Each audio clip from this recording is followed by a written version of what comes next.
This is Poisoned Chamomile, Episode 1. Before we begin, a brief content warning. This episode contains mentions of child neglect, drug use, severe bullying, mild racism, fat shaming, eating disorders, and past suicide attempts. Listener discretion is advised.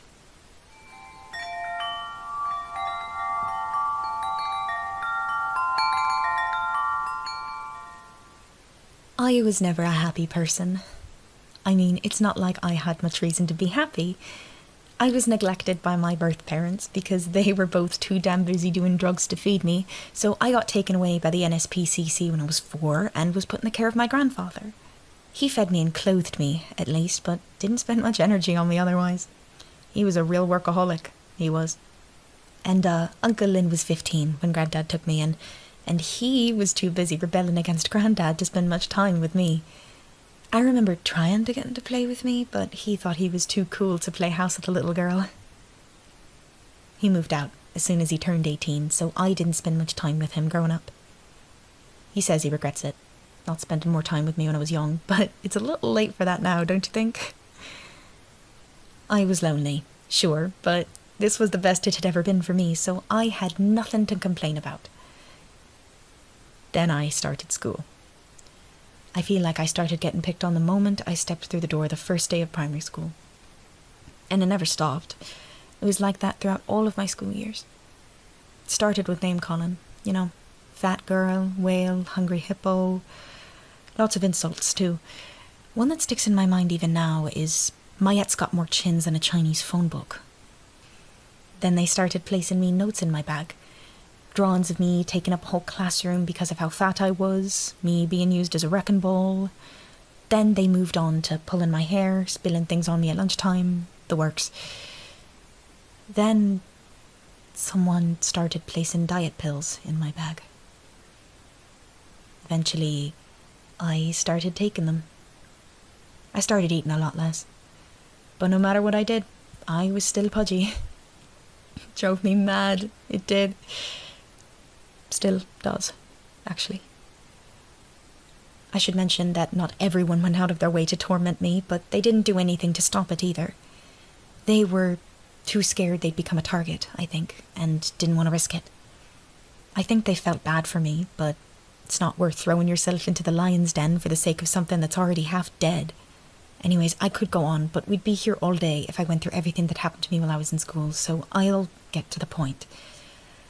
When I was freshly 17, I did something really stupid. It isn't the last time I would do that stupid thing either, so... But I don't think I'm ready to talk about that now. Anyways, after that, I got put in a mental hospital and I was released 4 months later. The bullying was more subtle after that. It still happened, but people were careful not to get caught doing it. Nothing would stop if I said anything that never did anything before, so I just endured. It was more bearable than before anyway. A week after my 18th birthday, Granddad died. And that was the catalyst for everything to change. For me to put everything in the past behind me. It's here where everything really starts. The worst years of my life. Thank you for meeting with me, Miss Shepherd. Let's get straight to it then. You're here to discuss your grandfather's will, yes? Yes, and don't worry about it. It's no trouble at all. All right then. Let's get right into the assets he left you. I'm assuming he left the house to me. Houses. What? He left you houses. Plural. Wait, what? Along with leaving you the house here in Totnes, he also left you with the New York City penthouse. What? I understand. You're in shock, Miss Shepherd. This is a lot of money and property to come into, especially at your age. But rest assured, I'm here to guide you through it. You just turned 18, yes? Yes. All right. You're about to finish secondary school, yes? Yes. Do you plan to enroll in university? No. Okay. Do you have any idea what you want to do with the money and properties left to you? I don't know. I didn't know I'd be left with so much. That's all right, Miss Shepherd. I don't expect you to know what to do right now. If I may, what was left to my other family? Well, your Uncle Lynn was left with a nice house in LA as well as some money, and your cousin Kingsley was left with money as well. All right. Who else? Oh, no one else. It was just left to you three. And of you three, you were left with the most by far. I was? Mm-hmm. Oh. Wow. Are you all right, Miss Shepherd? Ah, yes, I'm fine. Okay. So, we can meet up in a few days, give you some time to think about what you want to do. The money will be in a trust until you figure out what to do with it. Does that sound good? Yes, thank you. Does Saturday morning at 10 a.m. work for you? Yes, that should work. All right, then. I'll see you then, Miss Shepherd. See you then. And I'm sorry for your loss. Thank you. I didn't know what to feel after that. I had resentments towards my granddad. I mean, I never felt that he treated me as anything more than a case study, and that was when he acknowledged me meaningfully at all. He was so devoted to his work and his name that he didn't notice when my mental state took a turn for the worse. Not that it was very stable to begin with, mind you. All of that was a huge blow to his reputation. I mean, he was a famous psychologist, and he couldn't see that his own granddaughter was slowly losing her mind. I really thought that was why he was so shaken afterwards. He did care about me, didn't he? He thought he knew what was going on. I can't believe I never considered that he thought he knew me. He knew he loved me, and he thought that that was enough. It wasn't. I had a lot to think about after learning about all that was left to me. It's not like it's common for an 18-year-old to come into mass amounts of wealth and property, so I wasn't sure what to make of it on its own, much less if you counted my turbulent feelings towards my granddad into it. But my mind kept going back to that New York penthouse the lawyer mentioned. For whatever reason, I thought I'd be stuck in Totnes, or at the very least the UK, for the rest of my life. But in that moment, I saw a chance.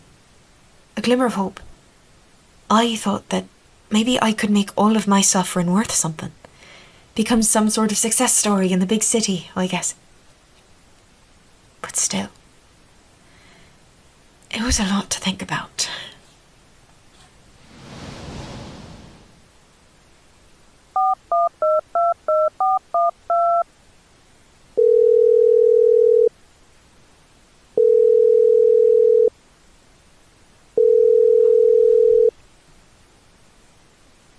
Hello?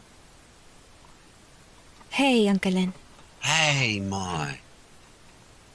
How you feeling? I'm feeling weird. Want to talk about it? Granddad left most of his assets to me. Wow, he did? Did he? Yeah, Why does that make you feel weird? it's making me rethink how I felt about him.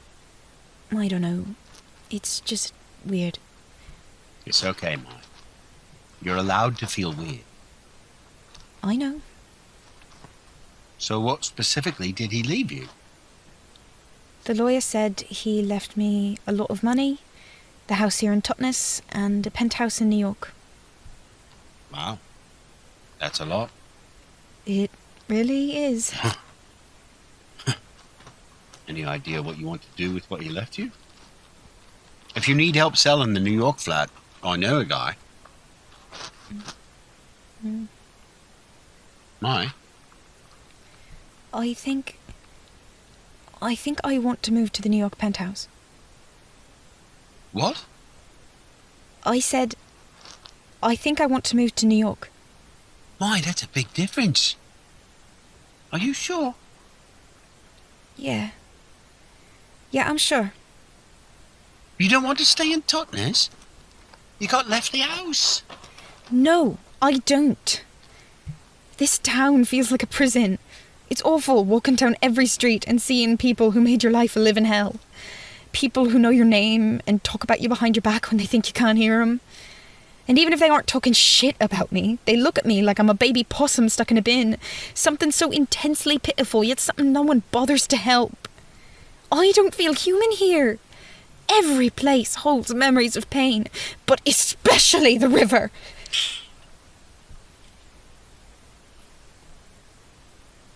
I'm sorry. Oh, yeah, don't apologise. Sorry. My... I know. Do you see why I want to leave now? Yes, but still, that's a big change. I know.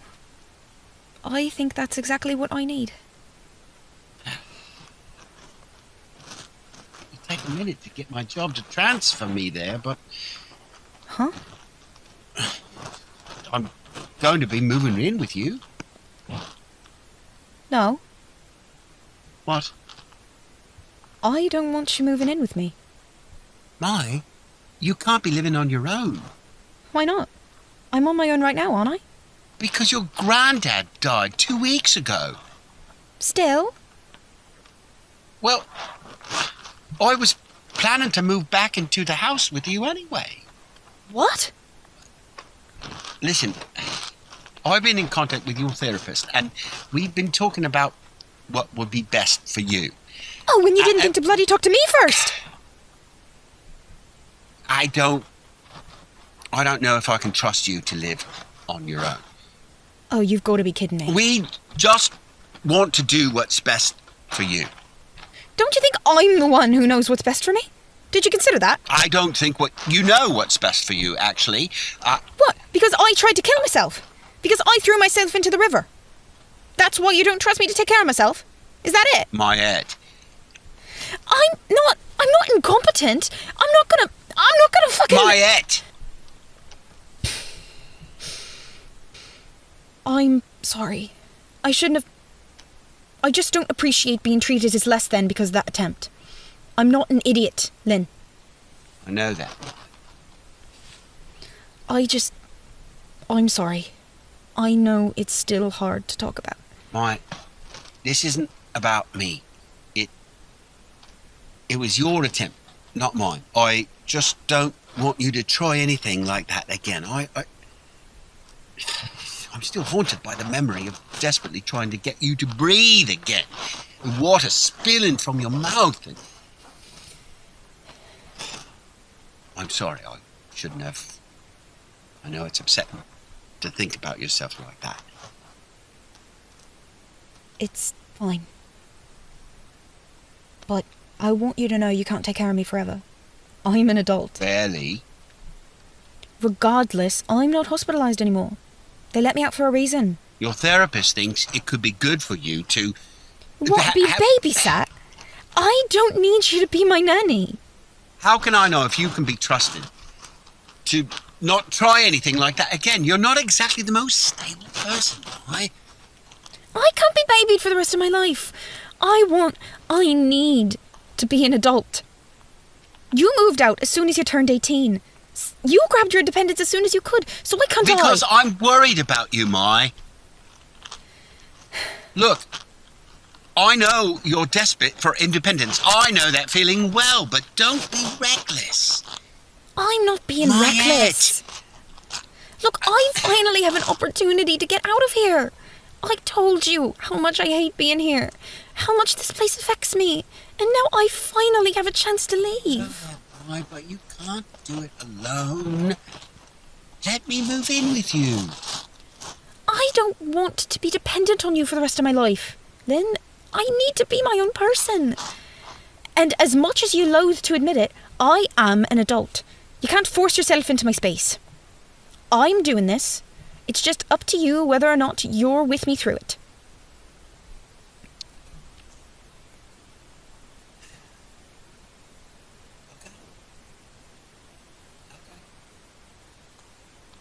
Maya, I want to be there for you. You know I do. I want to support you. I'm just worried. Then support me the way I want to be supported. It's not the way you need to be supported. Well, we'll never know if we don't try. Okay. How about this? I won't move in with you, Oh, thank God. but I'll find my own place in New York. It'll probably take a second to get everything together, getting work, finding a flat, all that stuff. It'll probably take at least half a year. A year at most. That way you'll have your privacy, but I'll still be close by. I just want you to have support. Fine. As long as you promise not to baby me. I promise. All right, that works then. Okay. Good. All right. I get back to work. I'll call you later, okay? Okay, Hang in there. I will. If you need anything, you can just ask. I know. All right. Bye, Mike. Bye.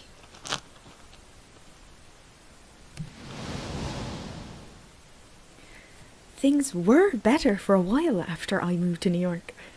I felt like a whole new person. Like I'd left everything horrible that happened behind. I started a webcomic that gained some traction. I'm an artist, by the way. Sorry I didn't mention that earlier. I draw to express myself and escape into worlds of my own creation. It was really helpful when I felt I had nowhere else to turn to. Anyways, everything was finally looking up.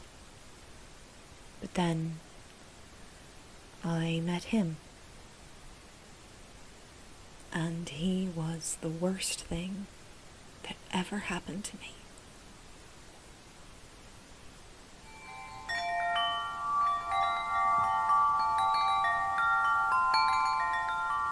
This episode of Poisoned Chamomile features the vocal talents of Linnea Elizabeth Burroughs as Mayette, Carol Linnea Johnson as the lawyer, and Don Burroughs as Uncle Lynn. Thank you for listening.